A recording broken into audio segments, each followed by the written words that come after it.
Hello, everybody. Welcome back. Thank you for joining us. This is Own Your Gifts, Season 3, Episode 9, I believe. And today we have a very special guest joining us straight from Melbourne, from Sydney, Australia. And welcome to you, Joey. How you doing, brother? I'm doing really good. Thanks, Danny. It's good to see you. This is my favorite part of the week always. You're a good man. I hope you're feeling better. I know you were feeling a little bit off last week. I certainly could, I could notice it. Yeah, man. I'm finally in the clear and I'm progressing pretty quickly. It was a rough few weeks, but all's well. You're amazing, Joey. Joey, in just a moment, we'll bring Deborah on, and I'll let you do the introductions, please. And if you guys out there watching, we are very grateful to have you join us each week. If you're joining us for the first time, please drop your name in the comments or where you're watching from. And thank you. And if you're one of our regular viewers, we do certainly appreciate you and all the connection and contact that we have after the show, Joey. There's always a lot of people sort of watching in the background, and we're carrying that message. We're very excited to have Deborah join us today, and I really look forward to learning about a little more about Deborah and her journey, and certainly through the coaching stuff and what she's doing at the moment to prepare herself for the new year. Let's welcome Deborah onto the show. Hey. Hello. Hey, Deborah. How are you? Good morning. Good morning. And I think it's to Joey, I think it's good evening, isn't it? Yeah, I'm the day before 7 p.m. Yeah. So. Yeah, we're in the future. Yep. I love that about this, man. It's like I get to time travel on, Thursday nights. That's it. That's yeah. It. I gotta figure out how to go backwards. And so I could fix up everything that I fucked up yesterday and wipe it out like it never happened. That's how we learn. We go through that and we take the lesson and we move forward. Don't look backwards, look forwards. I look forward to hearing more about that. Wishful thinking. So we always kick off this show with a little bit of an inventory. Deborah, it's what I call it. Joey's got another name for it, but what we like to have a think about is something that we've done well today. I know it's only early. It's 11 a.m. there, is it, Deborah? It's just we're in the same time. So something that we've done well today and something that we could possibly do better tomorrow. It's my little personal inventory, something I do each day to sort of keep checking with myself, make sure I'm moving forward. Joey, would you like to kick us off, mate? Sure, I could do that. What I've done well today, I'm just recovering from COVID, and I'm not used to being depleted of energy and being fatigued, and it's important for me that I take extra time to get more rest and to even take a 20-minute, 30-minute nap during the day, or just to lay down and meditate. And now that I'm starting to feel a little better, I want to go. And my acupuncturist keeps reminding me, like, just a couple times a day, lay down for 20 minutes, 25 minutes, even if you're not tired, just breathe, meditate, practice gratitude, whatever it is. And I did that today. And today was the first day I really started to feel a little bit like myself, and I wanted to go hard. And I took that 25-minute nap, and I wasn't tired, but I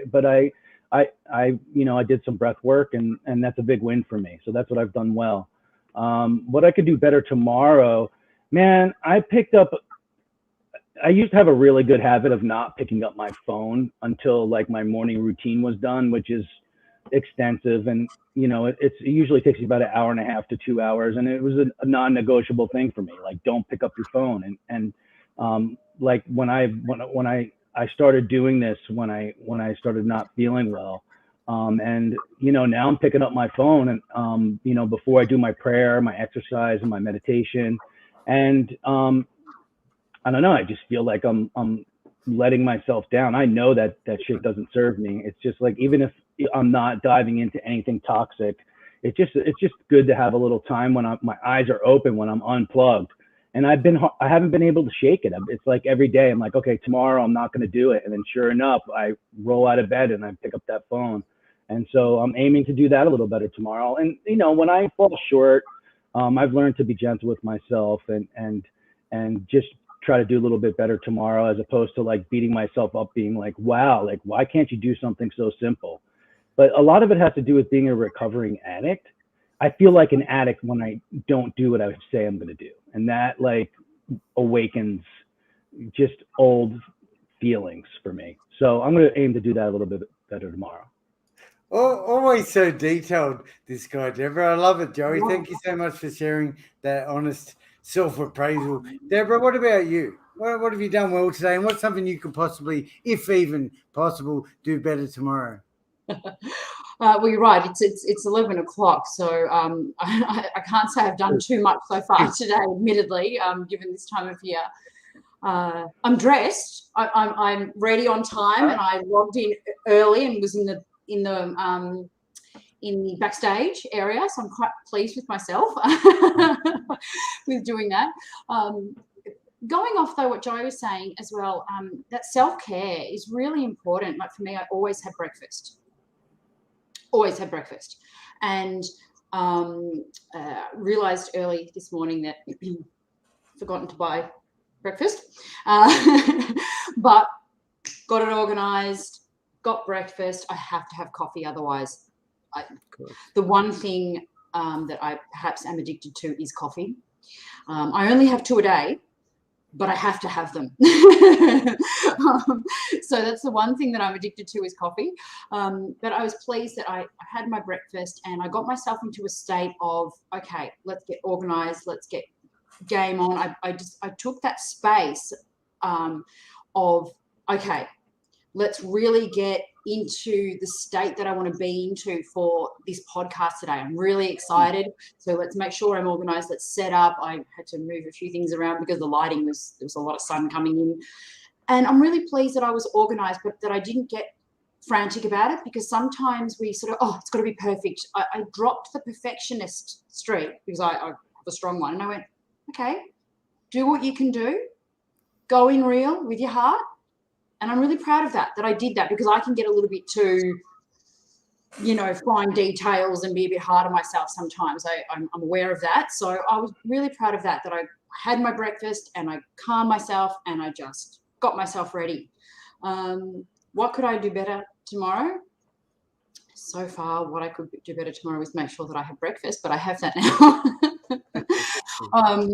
I think tomorrow what I could do better is be a little bit more organised in terms of my Christmas shopping and my to-do list for the week. I need to attend to some things that I haven't done yet, and yeah, there's not a lot of time left. So I need to be a bit more organised, because today is going to go pretty quickly.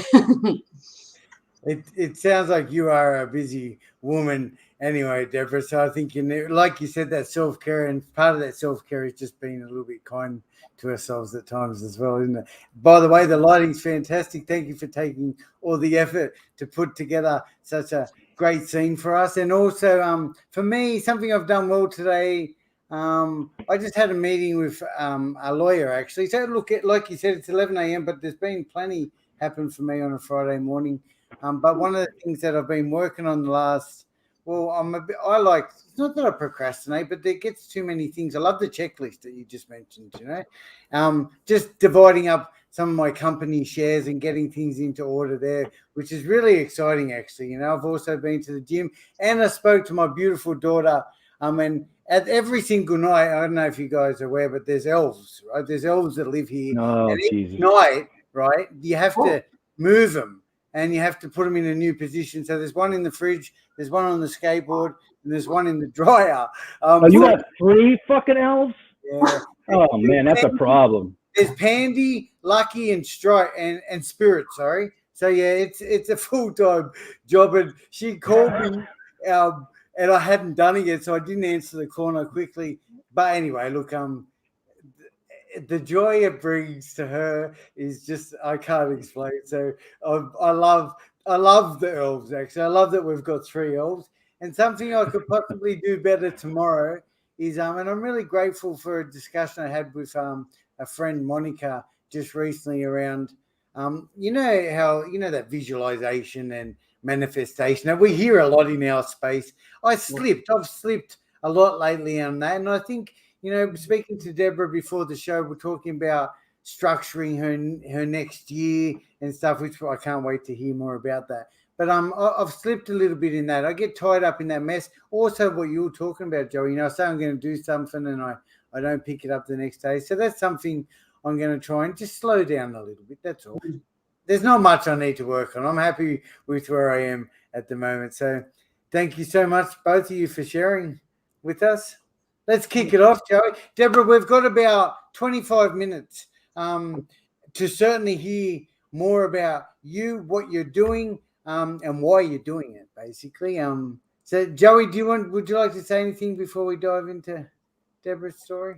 No, I just think I just really love the way we start the show, and I think it's important to reiterate that small wins matter.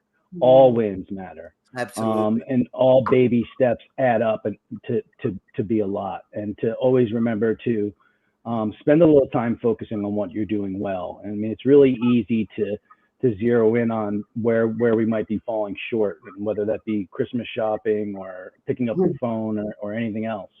So I'm a big proponent of focusing on what we've done well and what we're grateful for. And I find that really keeps me in the right state of mind. So, and I want to welcome Deborah. I want to thank her for coming. Why she's here is which has been a wealth of opportunity for me to make connections. We spoke at the same summit, the Summit of Inspiration, and I heard her talk, and she really moved me. So I reached out to her, and she agreed to come on the show, and I'd like to thank her for that. What our intention is today is to spotlight you and your journey of overcoming adversity, and how you've taken that adversity not only as a way to go within and heal, but as fuel to really make a difference in the world. And so why don't you tell us a little bit about that event and how it's changed you, and how it's now your one of your gifts, one of your greatest gifts to serve the world. Thank you so much. It's my absolute privilege to be part of your podcast. I love the messaging, and bringing people together, connecting people through stories, and also what you were just saying then about one step at a time and acknowledging that. I use the saying of, you don't climb Mount Everest in a day. I do tend to use that. I know it's cliche, but I do tend to quote that quite a bit. And that one step goal, one thing at a time, and creating momentum is really at the core of a moment that changed the trajectory of my life as well. So to answer your question to start with was, what's the adversity and how did that all create? So many years ago, I was involved in a very serious car accident. The short version is that I hit an oil slick on a slippery wet road, and I lost control. I was a young, inexperienced driver. I lost control of the car, couldn't save it. I went into the gravel on the side of the road, back of my hatch lifted, spun around, did a 180, went out and around a telegraph pole.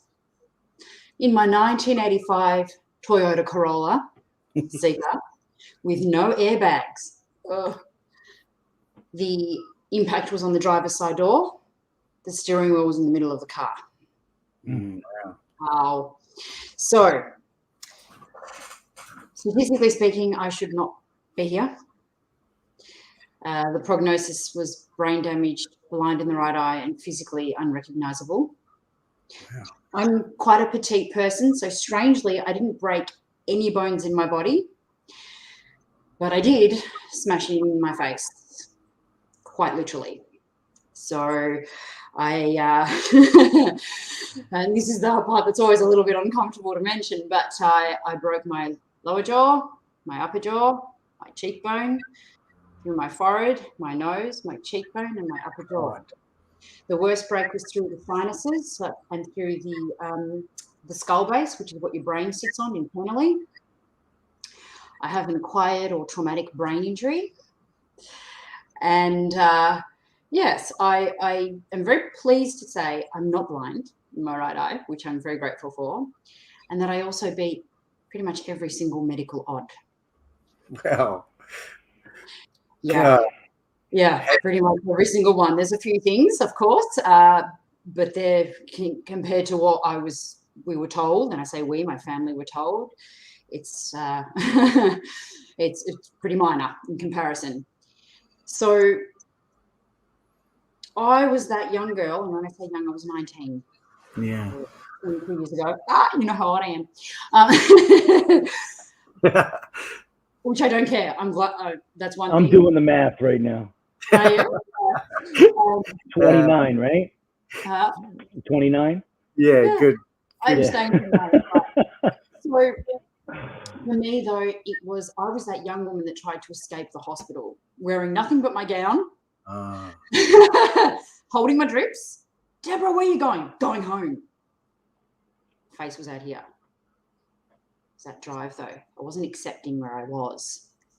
Now, I'll share the key moment, and Joey, you know this story, and I'll share a short version of that because I shared that with the Summit of Inspiration. I'll share the short version of that, which is when I was in the hospital, of course, there was the initial facial reconstruction so I could breathe, and, you know, they had to wait for the swelling to go down in my face and my brain before they could do any other surgeries. In the intensive care unit, the nursing staff and doctors had covered the mirrors, so as the vision of myself would not traumatize me further. Yeah, as you can imagine. I have a dreamlike memory of actually seeing myself before they had done so, and that's quite traumatic. Of course, I was on a lot of medication, and I had initial stages of the brain injury, so it's a strange sort of memory. That's traumatic enough. So, but when I went into the rehabilitation centre, so I was moved after I had the brain surgery, etc., a little bit after I went into the rehabilitation centre, I was in my little room alone, and I spotted a little basin with a mirror above it. Now, a lot of the fog had cleared. I wasn't on anywhere near the amount of medication, and I remember I spotting that mirror and thinking, oh boy. And then I thought, go and look, Deb. This is the truth. Go and look.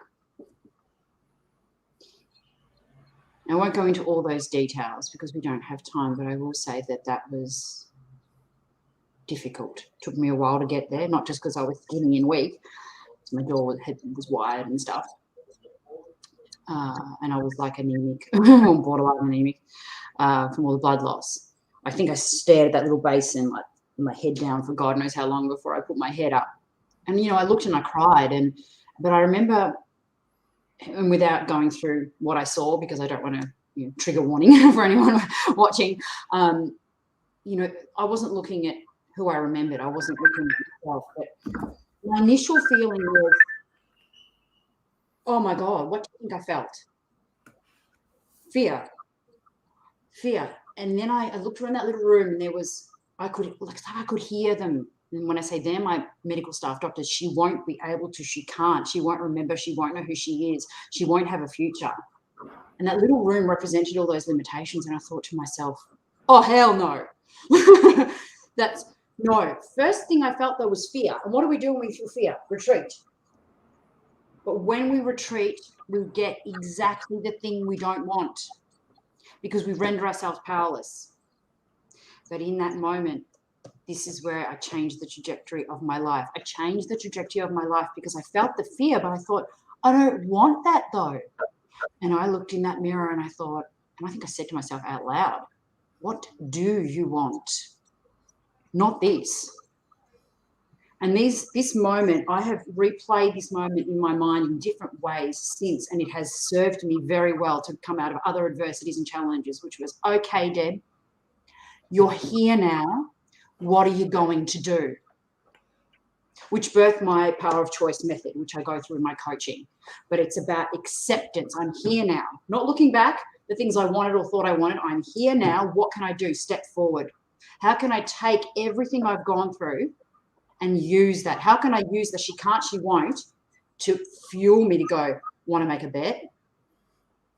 And I wowed them the very next day. I was released from rehabilitation like a month and a bit early. But you know what it was? That one step more. that one step. I was looking at what I wanted, not what I didn't want. What we focus on, we create more of. So I focused on what I wanted, and I went, okay, I want to have good relationships with my friends. I want to go out. I'm not comfortable with what I'm seeing. There's a lot of stuff in here, right? There's a fair bit of surgery here, right? Yeah. To look like me again. But I wasn't comfortable. So I went, okay, what can I do? But that next step was about that one extra step. I was being pushed around in a wheelchair before that for the most part, because I couldn't walk much. I was so weak.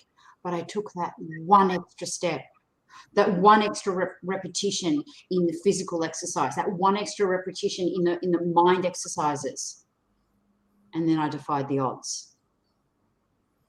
Wow. I was released early. I've since then, I've had a successful career in sales, marketing, professional education and training. I have 2 beautiful children. I've traveled internationally. I'm now a business owner, an author, speaker, and coach to help others. And I did that. I did that because I wanted to help other people defy the odds, because we're told, it's almost like it's dictated to us. Oh, you're a victim of this, you're a victim of addiction, you're a victim of a car accident. As soon as we say we're a victim and we take that on board, we render ourselves powerless. So language is a big thing as well. That's the core of my story. Wow, thank you, Deborah, for sharing. That's crazy. I'm just thinking, about the accident. Thank you for being so graphic. Actually, I can't imagine, and I often think about. I'm a very compassionate person, and for some reason, I get these horrible thoughts that go through my mind, and that's actually an image I picture often what it would be like to be in a situation like that. And I love that you talked about acceptance through that, when you mentioned that acceptance, because that's the point that we can kind of someone said to me this morning at the gym, it is what it is, right? But how we just throw that comment around, it is what it is. But if you actually dive into what that actually means, what I said to him was that everything is exactly the way it's meant to be right now, and there's a reason for this. And if I can embrace that and move forward through it, that's acceptance, And that's what I got from you, Yeah, that's right. It's accepting where you are, because for as long as we look back or hold on to ideas of what we think we should be doing, or let's face it, what other people tell us we think we should be doing, we're going to be stuck. Yeah. But what about what do I really want? What truly matters to me? And it's not about what you want to do. It's about who do I want to be? How do I want to experience life? As soon as we know how we want to experience life, everything else becomes subject to certain prerequisites. And I learned that in that moment, because I thought I was and still am a very energetic, vivacious, adventurous personality. And I was hearing, oh, she won't be able to, as if I was going to have this life that was completely opposite to who I am at the core. So I didn't think about what I wanted to do, careers. And I thought about, how do I want to be in my life? How do I want to be, live, and feel? I actually have a process that I go through in my coaching now about connecting to that. How do you want to be, live, and feel, and make that a reality? And once you know that, everything else becomes clear, and the decision making is easier about what you want to do in terms of career and things, and where you want to live, and those sorts of choices. And it's really, for me, that I'd always been that person that people went to for advice before, even as a young woman, and a young girl too. So I embrace that calling now. Yeah. Why not? Especially after what I've been through, why not? I really want to help people, and I love seeing people transform their life. Yes, me too. Joey, before you jump in, can I ask something? Deborah, it sounds like you have a little bit of a natural ability to focus. Maybe you didn't always, but you were able to see the hope for the future and get yourself into that perspective. But what about if, and I know that this is what your work is about, but what about the person who is out there right now struggling with where they are and doesn't have that hope and motivation and that drive to move forward? What is it that you can, how does it begin? Like, what do we say to someone like that in that position to start getting that perspective about dreaming big? I often say dream big and move forward. Any tips for that? Oh, absolutely. I've been through that process, and really, the story that I described,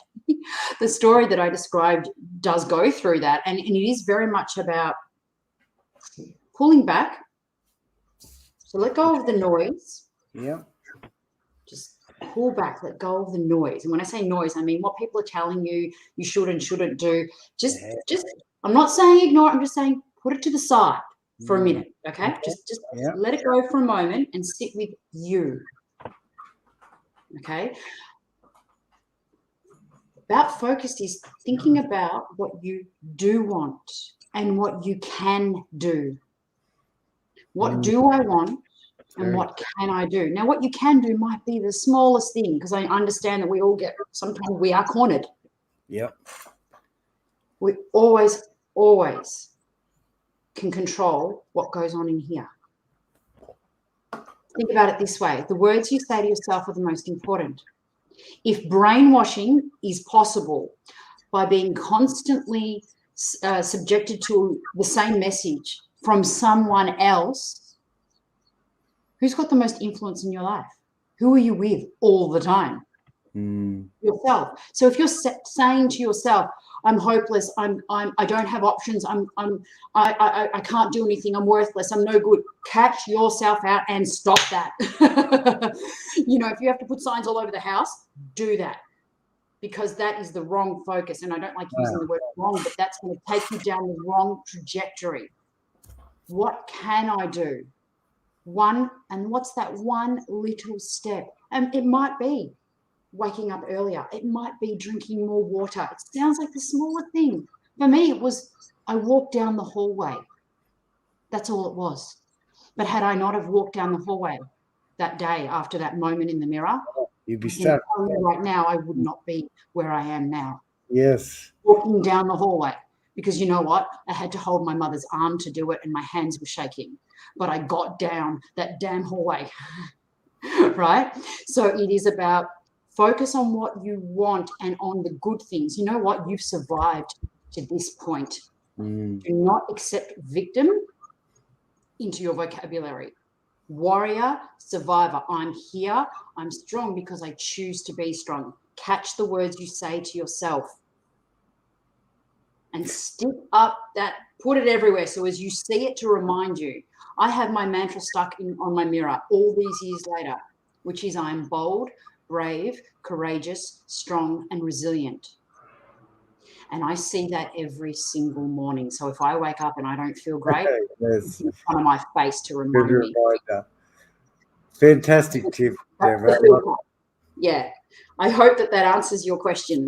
Spot on, hey Joey. That was gold, mate. I love that separating what you're feeling from yourself and just step back. That really hit me. I was listening to you say that, and I tried to do it, and I just thought, it's such a powerful tool. It's a great beginning, Yeah, absolutely. Because it also said it doesn't discredit, because a lot of the time we don't want to let go of what I call the noise, other people's opinions and stuff, because there's this internal judgment of, we're not being respectful because mom or dad or my best friend, my husband or whoever, or doctors or whatever said. So respectfully, okay, we're not going to ignore it. We're just going to put it to the side. So we can who we are. Connect to us. Totally. And that way we can be authentic. And let me cover this comment. Lee, hey Lee, thanks for jumping on, mate. I had my own trauma and kept alive and stayed in because I kept it alive. Yeah, that's that getting stuck in the trauma. By constantly reliving and talking about it, it's past now, and I choose to leave it in the past. It's exactly what you're saying. Yeah, that's exactly right. And there's also, there's complexity to trauma as well, in that, I actually have complex post-traumatic stress disorder. So there's also the triggers and things and how reliving certain things, which has been and can be incredibly challenging, even when I thought I'd gotten to a point where I understood my triggers.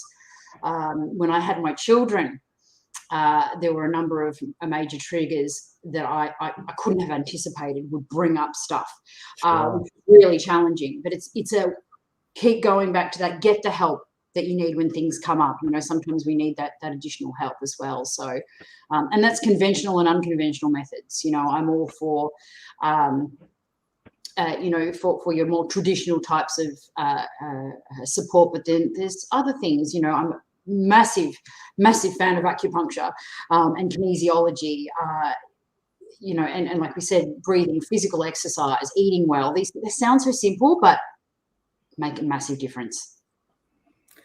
Hey, Joey, just to let you know, mate, I do have a little bit of time. I've got another 10 or bit minutes to go, mate. Just, I know we're running already. I've been talking too much. It's a great topic, Deborah. You really light me up hearing that stuff. Joey?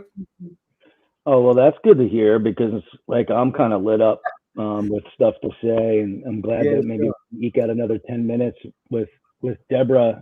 Thank you so much for sharing that. And it's, I think there's a lot that I want to talk about, but one of the things that really stuck out is the question. Like, the questions are the answers, and I think this is one of the gifts of adversity, is it breaks us down to the point where we ask, like, what do I want?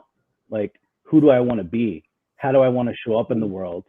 And there's a recipe to create a future self, and you walked us through those steps. And that's, first off awareness, then acceptance, right? And then a future vision, right? That's the important part. And that's the part that I never knew, that I didn't know that I had a choice of who I wanted to be. So a future vision created with clear intention, coupled with elevated emotion, from an internal environment, creates whatever future self we want, right? If we have accepted it, if we committed to that vision, and we take those microtransactions in faith, which is, faith to me, I mean, it's I'm a spiritual person. Some people aren't.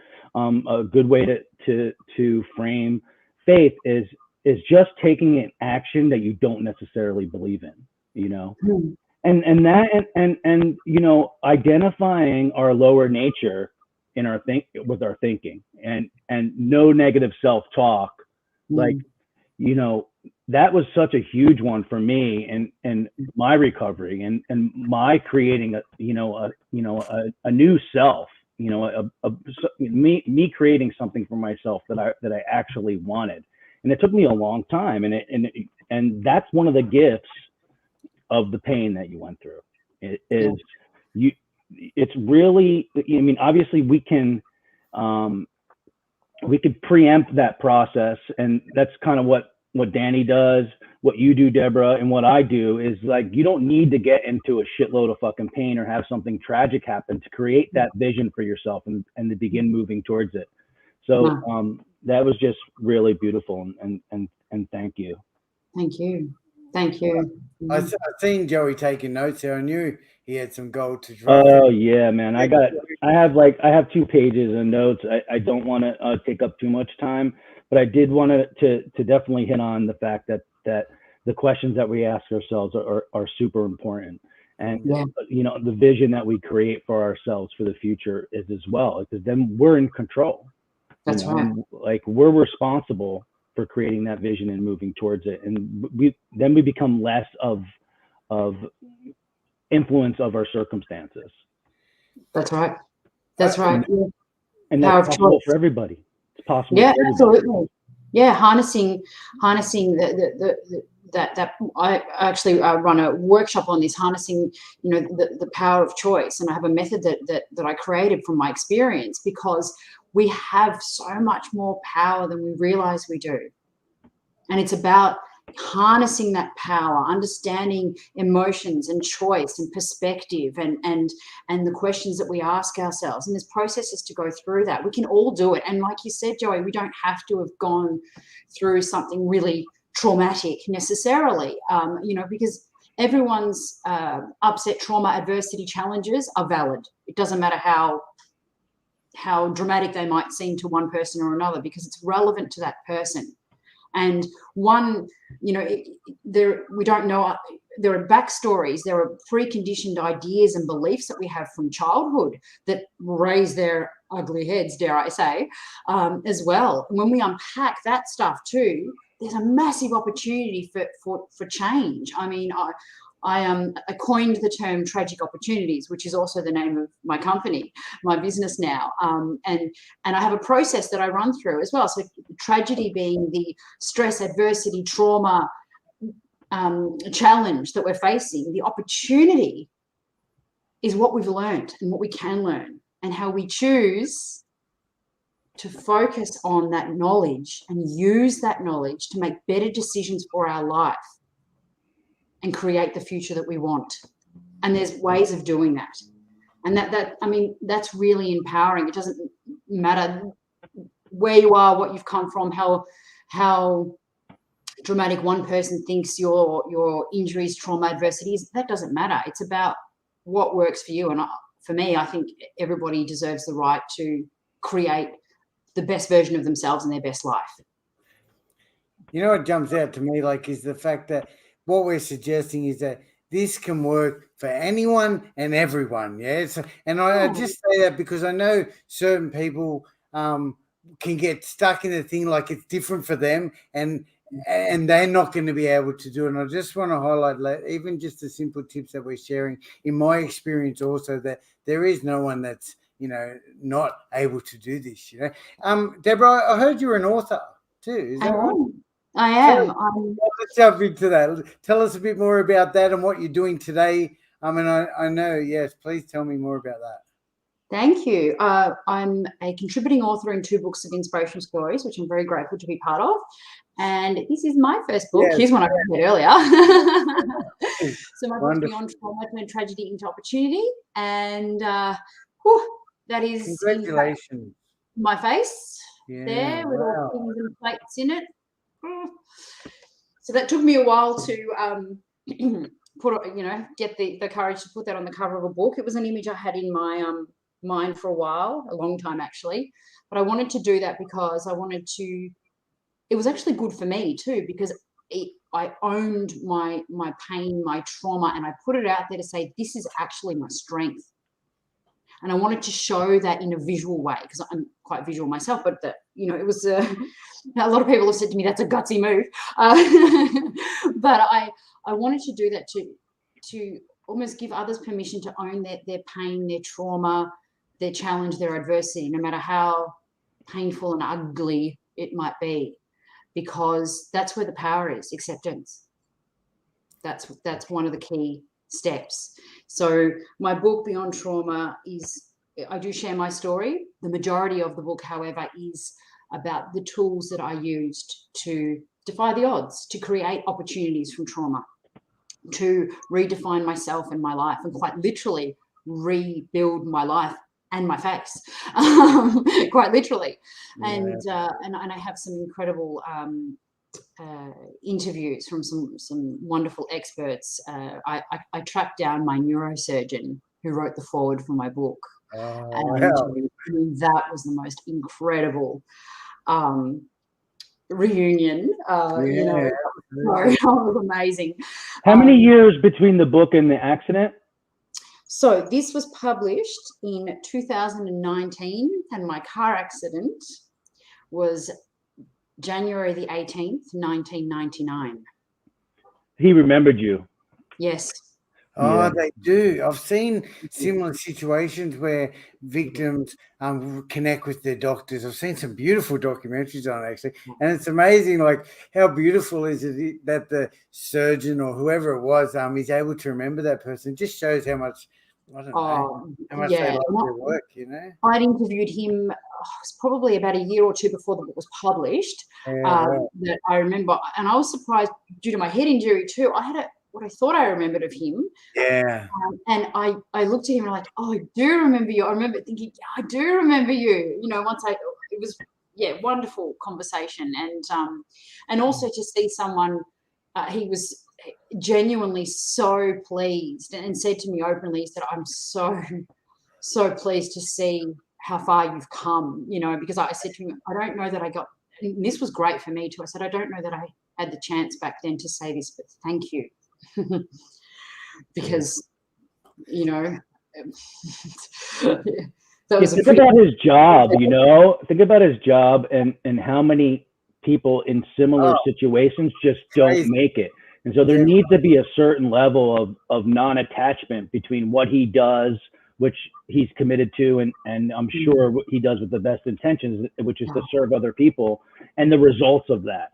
I'm sure, you know, I don't know what the percentages are, but somebody in a car accident like yours with the injuries like you had, 9 times out of 10 isn't coming out the other side, and it certainly isn't going to be a success story. So like, you know, that's just beautiful that you reached back out to him, and I'm sure it was very fulfilling for him too, and just very, very, very powerful. So where can they get the book? Yes, that's what I was going to ask. Thank you. So my book is available directly through my website, which is tragicopportunities.com. And there is a Kindle version on Amazon Kindle as well. So they're the 2 best ways to get my book.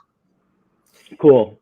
I have some people that I want to connect you with that came to mind when we were talking about how we like to wrap up the show, and which is a key piece to the recipe of creating a future self, is the elevated emotion piece. And the best way I know to elevate my emotion is with the power of gratitude, a gratitude practice.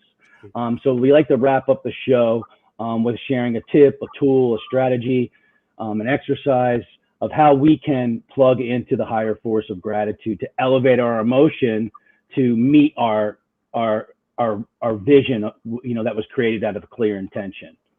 So who wants to start us out? Danny boy, you want to share a little gratitude tool with us? Yeah. Thanks, Joey. I think at the moment, right, in this day and age too, like, especially with all the destruction that's happened in the last couple of years, we've now got this ability to connect with people anywhere in the world so simply, right? Just like we're doing right now. And what I've experienced through connection, right? It's all about connection, what I'm touching on. What I've experienced through my connection with people outside of what I generally would have connected with is that I can learn so much, for starters. Like, this discussion today has really, like, it's funny, I don't ever know what's going to really spark me up and really make me feel it, you know, but I've just really felt it today. And it goes back to something that Deborah touched on. It was around just I think it was like helping people, you know. I love the ability to be able to help people, and I also love the ability to learn, and me keeping an open mind, you know. So I like to always go back to that, be brave, which is another thing I heard from Deborah around that courage, that mantra in the morning. And to, you know, like, take advantage of some of the opportunities that we are presented with today, certainly online, and connect with somebody that you don't know, you know. That's a great way to increase my levels of happiness, my levels of gratitude, certainly, you know. So that's my little tip for the day, Joey. Beautiful. Deborah, what about you, Deborah? Do you have something for us? I would say, this is from my own experience too, don't be so hard on yourself. Good one. Yes. Don't be so hard on yourself. And I think in people that have experienced trauma, adversity, challenges, addiction, you know, there's from my experience with dealing with a number of people and speaking to people with various backgrounds, you know, that there's preceding challenges or stories that come, you know, and or influence the current challenge at hand. And it's easy to get lost in judging yourself and possibly others. Whereas, again, letting go of the noise, don't be so hard on yourself. Celebrate what you have done. Because you know what? That's going to encourage you to do more of that. Celebrate the good stuff. You might think, oh, it's only small. Doesn't matter how small it is. One thing I say around, you know, around my injury was like, okay, I would have a list of things I wanted to do. And you know what? Even if I just did a couple of them, that's enough. That's okay. Because celebrate the fact that you did those two, as opposed to beating yourself up for not doing the other two. Because what's going to happen, you're going to lose energy, you're going to feel bad, and you're not going to be motivated to do the other two, are you? And then that's going to have a trajectory of feeling terrible. So how about, again, catch the words you say to yourself and others. Okay, let's celebrate what I have done. Next thing you know, you're going to be energized. You're going to do more. So don't be so hard on yourself. Thank you. Thank you, Deborah. Joey? That's a beautiful tip. Thank you. I always like to mention that, I don't want to paint a picture that I walk around grateful all the time. Like, I'm not grateful all the time. However, the higher force of gratitude is infinitely giving and always available to us. You've heard, it reminds me of the expression, God will move mountains, but you need to bring a shovel, which means we're responsible for plugging into that higher force of gratitude. And, the most powerful things in this world enter through the smallest things and the simple things. Danny mentioned a couple of simple things. Deborah named a couple of simple things. It's all we need to do is just shift our focus just a little bit to plug into that higher force, and it could really take us higher. But it needs to be done consistently. Like, the only way we could build a habit and create some momentum and be able to consistently shift our state of mind is with consistency. So make it small. But plugging into the higher force of gratitude could be done in so many different ways. And what I was thinking about today, and one of the ways I plug into gratitude is I try to get in touch with, a moment of joy or peace where I felt whole in my past, and really visualize it and in absolute detail that moment. Like, what was happening? That could be anything. It could be, for me, I like, I always go, I lost both my dogs this past year, and like, they brought me so much joy. So when I really need to plug into gratitude, I just think of them like their warm bodies, like laid up against me in bed. And I instantly plug into the higher force of gratitude. But there's many ways we can do it. We can do it by just simply, listing things that we're grateful for. And it's important that I think that they're typically insignificant things that we take for granted, which is almost everything for me. You don't need to be grateful to practice gratitude, but the practice of gratitude always generates the feeling of gratitude. That's my tip. Wonderful. Joey, look, Deborah, I've got still a couple of minutes, Joey, if that's okay. I'd like to hear from you, Deborah. Like, what is it that you're doing today? What is it you're doing today? What are you working on? What's happening in the new year? Fire our big questions for 3 minutes. Just a few. Tell us, please let us wrap up the show with the work that you are doing today. I know that you mentioned 3 different things that when we first started speaking. So just share that with us before we end, please. Oh, thank you. I will. So I'm working on my wellness programs that I do, and my women's group programs that I do around women's empowerment. And also I'm working with some not-for-profit organisations for brain injury and also personal injury as well, to raise awareness of those organisations, and also help to create support for people that have had personal injury as well, which is really great, and brain injury.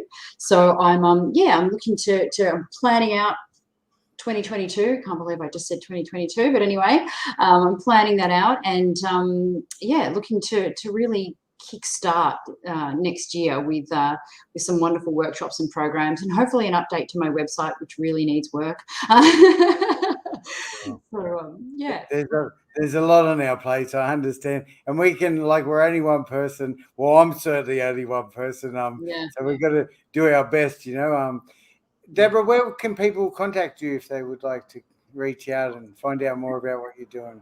Absolutely. So I can be, obviously, my website, tragicopportunities.com. You can contact me via that. Emails info@tragicopportunities.com. I'm on, if you look up my name, Deborah Stathis, or Tragic Opportunities, I'll come up in terms of Facebook, LinkedIn, Instagram.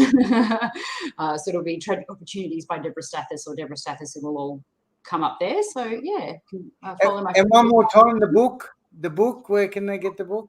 One more time, my book, Beyond Trauma: Turn Tragedy into Opportunity. So that you can get that from my website, tragicopportunities.com. There is a Kindle version on Amazon as well. So that's Amazon Kindle. Yeah. Wonderful. Thanks so much. Thanks for your time, Deborah. I'd really like to connect with you a little further after the meeting around possibly around some of those injuries. And maybe you could, there's some stuff I'd like to talk to you about. I'll reach out.